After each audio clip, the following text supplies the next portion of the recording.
சமாதானம் வேணும்னு சொன்னால் ஒரே வீட்டில் ஒரே கிச்சன் வச்சுக்கிட்டு வாழணும்னு நான் சொல்ல விரும்பவில்லை. வேதமுறை சொல்லுதில்லை.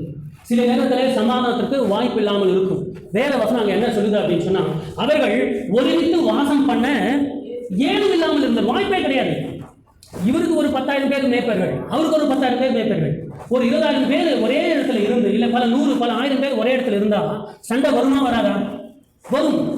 எங்கேயோ பிறந்த பெரிய ஒரு பொண்ணு நம்ம வீட்டில் வந்து வருகிறாங்க. வேற இடத்துல பிறந்த இன்னொரு பொண்ணு, இன்னொரு பையனுக்கு கல்யாணம் பண்ணணும், 2 பேர் வராங்க. அப்பா அம்மா பார்க்கணும், ஏது இருக்கா, சமாதானம் பண்ணுறதுக்கு வாய்ப்பு இருக்கா? ஒரு பொண்ணு ரொம்ப பணக்கார ரோஜா பூல நடத்துற மாதிரி பேரண்ட்ஸை வளர்த்துட்டாங்க. இன்னொரு பொண்ணு ஏழை பொண்ணா வருகிறது.